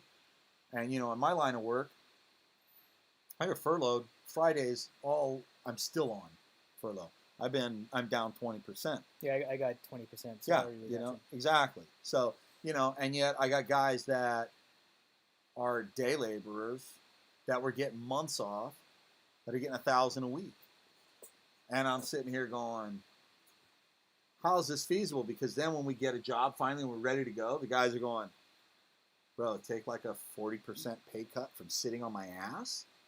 Like, you want me to go and sweat for less money than what I get for just sitting down? I'm going to vote for Obama again. It's like, what are you doing, man? Yeah, I mean, you couldn't ask for anything to destroy businesses, because then when businesses were ready to go, they couldn't get their people to even come back. And we saw it all through the industry, like in droves. The one group that had a pretty good lockdown on that stuff was the union. You're gonna get bumped, and you're never gonna get any work. You won't get blacklisted, but you won't get called up. Yeah, you get sent back down the totem pole. Exactly. So, in that respect, but all your non-union shops and businesses, your regular construction businesses, how are they going to compete with that? How are you going to have your carpenter or your patio cover builder or your bricklayer or whatever? Those guys can't compete with that stuff. Turn around and tell them that you're going to take a guy that's literally got, a practical operating 10th grade education, and he's got the skills to match it. He just doesn't have much. And all of a sudden you're telling me that dude's going to be a $4,000 a month salary guy? No way. And so then what part of the business model where businesses make it on this? And you can't get the guys to come back to work. It's crazy. So not looking good in the future? I don't think so. Yeah. Not, and especially not in California. They're doing everything they can to kill every small business. I know. It really does feel like that. It feels like, and Vince was in here last week, and he talked about that. He's like, this is basically part of a big, and I've seen that online, the whole big reset, the whole reset. There's no reset. It's just literally make you subjective to their whim, and that's it. I mean, remember, we're day 360 of 2 weeks to flatten the curve, bro. Yay. Mm-hmm. Big time. So yeah, no, it's been an absolute catastrophe. They've done a terrible job. I mean, you look at it, and if you want to do anything, I mean, I'm moving as much of everything as I can out of here, and I'm shipping it. I'm trying to help my son get things going. He left California and moved to America a couple of years back, man, and I'm happy for him. So, America? Yeah. Where in America? Florida. Yeah, I had a friend who moved to Florida. So he went to Florida, then he went up to Idaho, and 2 winters, and he went back to Florida. He saw the light. Yes. So he saw the light, but minus digits 4 months out of the year is pretty brutal. Yeah, it gets tough. So that's tough. Yeah, my wife's a Canuck. I don't know how she did it. Snow Mexicans. All that life, but they're used to it. Yeah. Snow Mexicans are tough like that. Yeah, they sure are. Dude, they sure are. Amazing. So, yeah, they're acclimated to it. That's all there is to it. But, no, I mean, Florida did everything better. They just did everything better. They recognize that you can't destroy people's lives and businesses. And that's literally what all this stuff is aimed at. That's what it's aimed at, is how to just wreck everything and make everybody dependent on the government. That's it. That's what I keep hearing from it. Everything that I read about it is it's a wealth exchange. Yeah. Take it out of there, put it over here. I mean, that's so what happens to the people who lost their jobs, their credit shot, used up their savings, to pay off whatever Yeah, because it is. unemployment didn't pay much. Like, who's going to bail them out? There is none. It's just There fuck is it. none. Start. Start over, bro. Start over. I mean, yeah. You It's know, crazy. yeah. It's Because I just. know a lot of people like that. It's like, dude, my credit was fucking shot this past year. Oh, and yeah, bro. I'm I mean, if unemployed you- and I have zero well, money now, and I and can't then- afford shit. And if you starting look, from if, zero. if you look at the parallels, the only thing that has been really, really strong still, and it makes no sense, is housing. Is like out of this world. I understand housing in some places is always quote unquote hot, but how is it that here, joblessness, job opportunity, business opening opportunity has never been lower in California, ever, ever, not ever. It's never been this low. There's never been such a daunting task to say that I would want to open any kind of a business in California. How could you look at that and look at the big scheme of things and say somebody's literally going to pay you $675,000 for this house that we're sitting See, in? that's a question I have is it's either going to implode eventually, or there's people with money that are buying it. Well, It's just all investment. in the remodels and stuff that I did, and I did them for a long time. I've worked for some very big properties. I've worked for some very, very wealthy people over the years. And I had one guy as a Chinese textiles guy, and he's near $1 billion, and manufacturing and production and stuff. And he actually lives a pretty damn modest life. And I was talking to him, and he was, and we got into some philosophical talk about, China. And this is a long time ago. And he laughed and he says, dude, he goes, people in China will keep buying real estate in the United States no matter what. He goes, I will keep buying it. I will keep moving every dollar that I can move out of China and move it here. And I said, why? And he says, because one day they will simply come to me and they will say, well, congratulations, Mr. One, you're a millionaire. And he says, and I'll be looking at them saying, no, actually, I'm a billionaire. And they're going to say, no, you're a millionaire. And he says, and I'll get the message. And I'll say, okay, well, I'm a mega millionaire. And they'll say, no, you're a millionaire. And he's like, I'm not even a multi-millionaire. And they go, no, you're lucky that you're a millionaire. And he goes, and that will be the end of the conversation. You talking in China? Yeah. Oh, okay. Yeah, and he said, and that'll be the end of the conversation. And he says, and if I carry it any further, they'll simply put me in re-education camp and straighten me out. He goes, when I come out, I'll be happy that I've got a couple of $1,000. He goes, get it? Man, that is so crazy. And and I've heard stories like that. I've heard stories like that about there. It's like, if you go against the grain in any way, oh, they will just absolutely. They'll work you. Yeah, you're gonna get to the inches of your life. You're going to get ground under the wheels of the bus. And he said that he goes, even if I bought it and I bought 50 houses in the U.S. and the value went to 50%, he says I'd still have 50% value on those houses. He goes, man, he goes, when China needs it, they just take it. And he's like, and he goes, it's an unlimited history. He goes, it's my country, and that's where my businesses are. And he says, but he goes, I have business here. And he says, but that's where my manufacturing and my plants are and my people are. And he's like, and I have hundreds and hundreds of family members that work for me, an extended family. And he's like, and he goes, and yeah, we've lost factories where they simply come in and say, that's just kind of it. That's crazy. And he's like, and I'm in a position that I can fight back compared to most people. Because he owns all the property out here. No, because, he's got so much there. He can still, some degree so, fight. Put up a tussle or whatever, but so he may get a pound of flesh bit out of him, but he's still got most of his body intact. Yeah, but like he said, he goes, this is why everybody will move their money out. He goes, because then you don't know when it will come. He goes, and there will be no negotiation on it. And then, of course, when Greece happened, right, and they just simply said everybody's pensions are getting cut, all your private pensions are getting wiped out, basically overnight. And I was working at his house right around that time. He goes, remember when I was telling you that we would do that? If it counted, he goes, who owes China? He goes, Greece owns China. He goes, guess what? They paid. Crazy. Yeah. So it's not a healthy situation. And no, it's not good.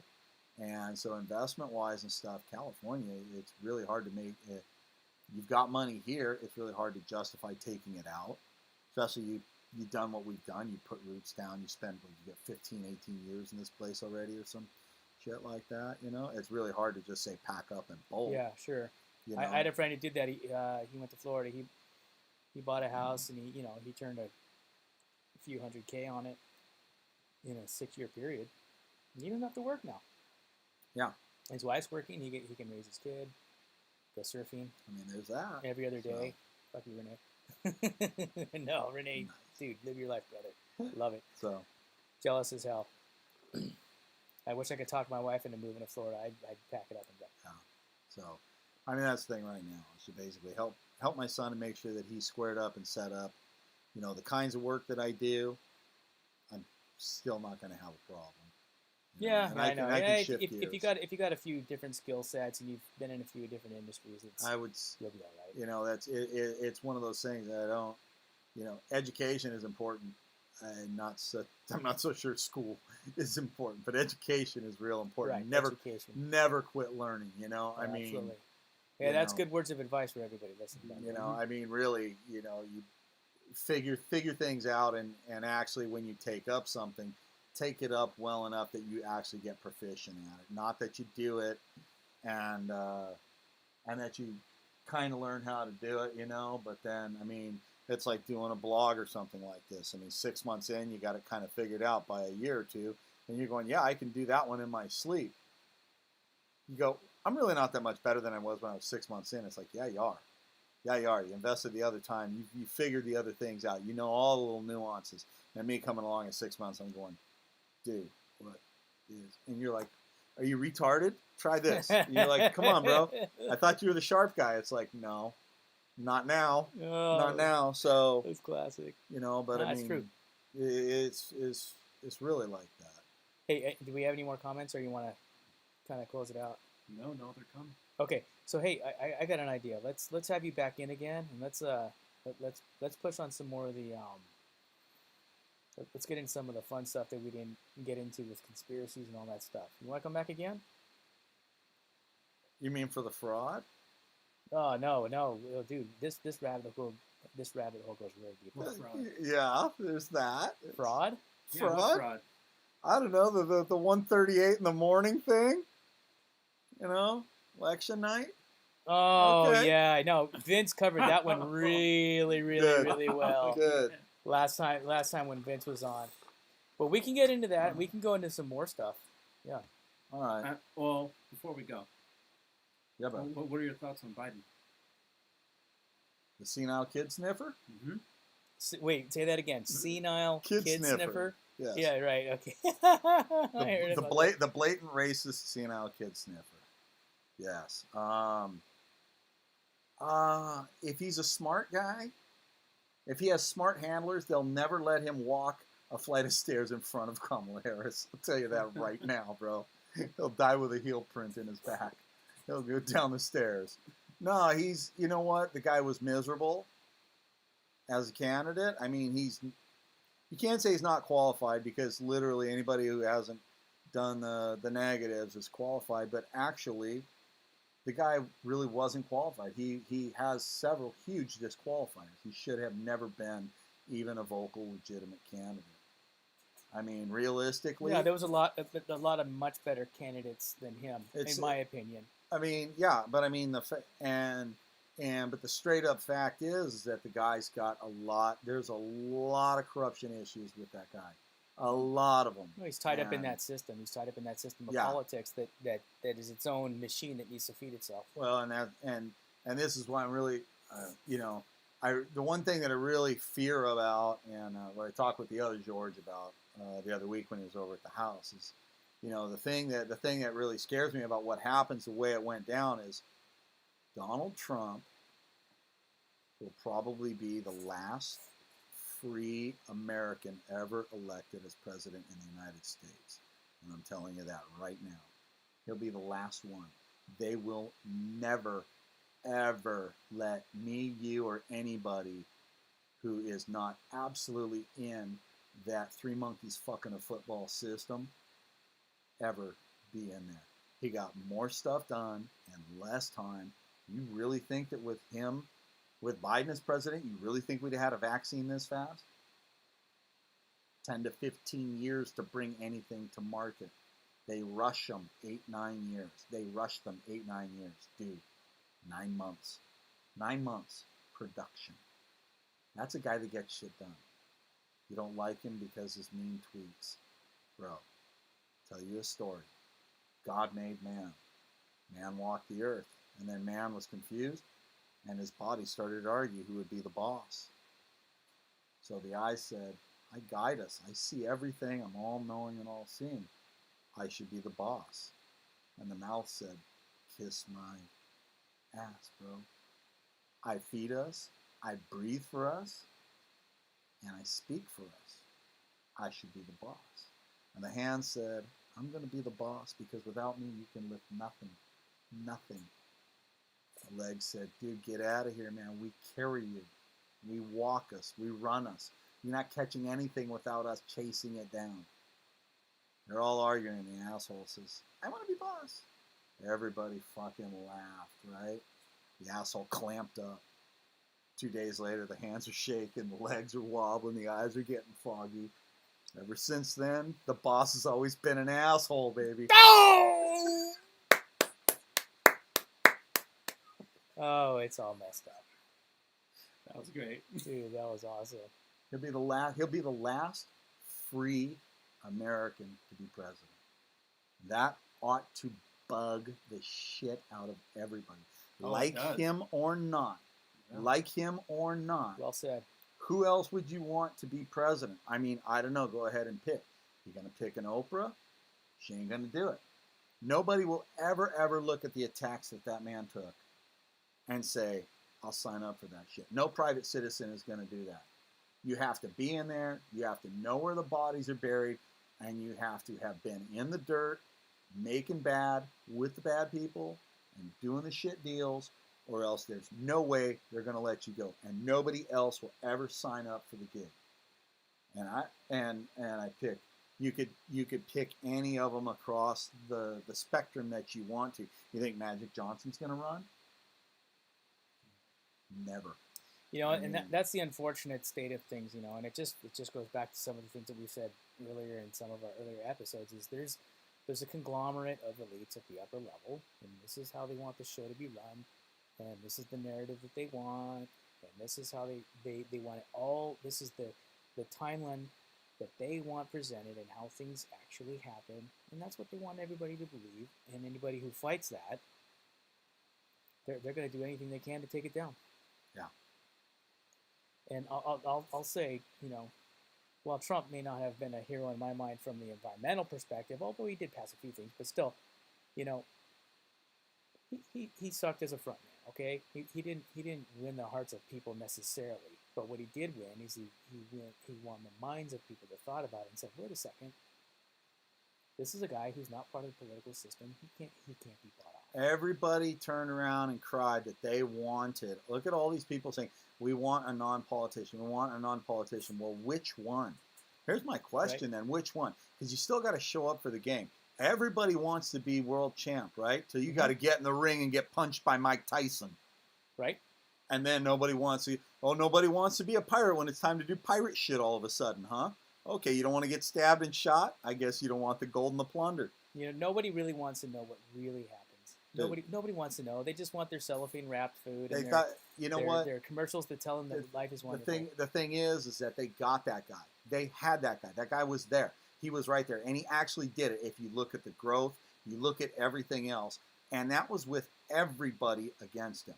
Because when everybody's stealing from the bank and a new bank manager comes along, dude, everybody in the bank hates that guy because he's going to look at the books and figure out how doctored they are. Yep. And if he goes to the cops, then you all go to jail. So everybody wants that guy dead. Run him over in the parking lot if it takes, and they're calling it an accident. I'll vouch for you. You know, that's literally where they were. And it wasn't Democrats that got rid of them. It was statists. It was statists that simply, when you look at them and you look at the piss poor shit job that they've done with everything, you really look at them and you think that, yeah, they were so good. They did such a great job. No. And people look and they recognize it. Like him or not, Donald Trump didn't fight for you because you were white America. He didn't fight. Dude, he was America first. You make your own piece of America. And he didn't care who you were or what you did. Make your peace in America for America. That was what he cared about. These other guys don't care about that. He'd rather see everybody try and make their own Trump Tower. You know? And the guy was steadfast on that attitude, that mentality, all the way back into the 80s when he was interviewed by Oprah. You know? And she was talking to him, and he was talking about it's terrible what we've done as far as shipping jobs out, shipping technology out. We're being robbed. We're being robbed. Dude, you look around you. You can't have anything that's not made in China. Because you and I make it here, they'll simply rob it. They'll steal it. And then what? Chase them down? 50 little factories making this stuff. You don't know who the hell is what, bro. You can never corner them, and you can't stop them. They'll just take your technology. They'll bang it off, and buy you off, and who knows? You know, it's just right. It's just and such a big wheel spinning. Dude. And the thing is that the people lost on that. People, the ingenuity, the individuality. You know, you got a couple of them that might. You might see Elon Musk go. He might have the balls, and he's got the brass tacks and the cash to do it.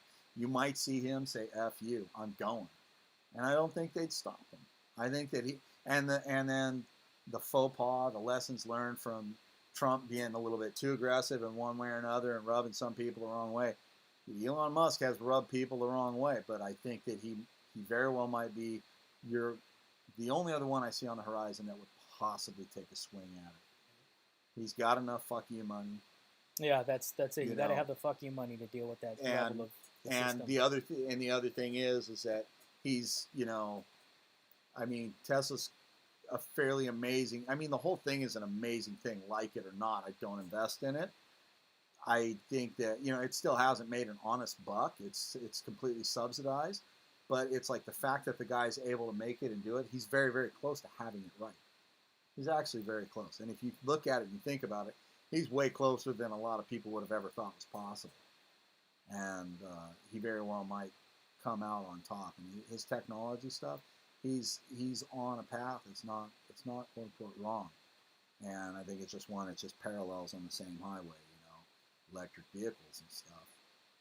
I mean, just all the other technologies, but putting together the production levels and the lines and the size of volume that it takes to do that level, that's not easy in any front. So it's been an amazing gig to see how he's going. Maybe he'd be one of the very few that have that kind of moxie to do it. You know, it's going to take somebody with some real brass tacks to stand up to what we're looking at right now. What we're looking at right now is not real good for people. Well, it's basically the old world ruling class guard is back in again. It's basically what it is. Yeah, really interesting. So, good news is we'll be in a war soon. So yeah, right. We'll be back overseas again and messing around with some other. Oh, it's gonna be a gorgeous time. Yeah, another little money-making power scheme. Well, hey Paul, I want to say thank you so much for coming in and chatting with us. Would you come back again? Oh yeah. Dude, I'd love to have you back again, man. Yeah, man, no problem. Dude, had a good time. Thank you, man. Thank you, really guys. Appreciate it. Thank you. Oh. You guys, thanks for listening to Mike on a Platter. If you like what you heard tonight, and I know some of you want to tune into more of the conspiracy stuff and the alien stuff, and we'll get there. Don't worry. But Francisco said, "I bet there's Dr. Pepper in that cup." No, No, it's iced tea. Ooh, yeah, well, kept them up long enough to stay energized and give us a good story. Hey, if you like what you hear and you want to come back and see more, we talk about more than spearfishing. We talk about all kinds of shit. And go ahead and subscribe, and we'll let you know when we're coming back. But you can guarantee that we'll be here next Wednesday at 8 o'clock. Every Wednesday at 8 o'clock. That's our thing. Love you guys. Next week. Yeah. Thanks to everybody. Thanks to Paul for coming in. Any closing words, dude? By the way, I like that 3 monkeys fucking a football thing. What was that again? Oh, yeah. Politics in America, baby. That's it. That's what it is. So. Oh, that's classic. All right, you guys. Thanks again for watching, y'all. And thank you, Paul, for coming in and being so intelligent and informing and all that stuff. And we'll see y'all guys again soon. Take care.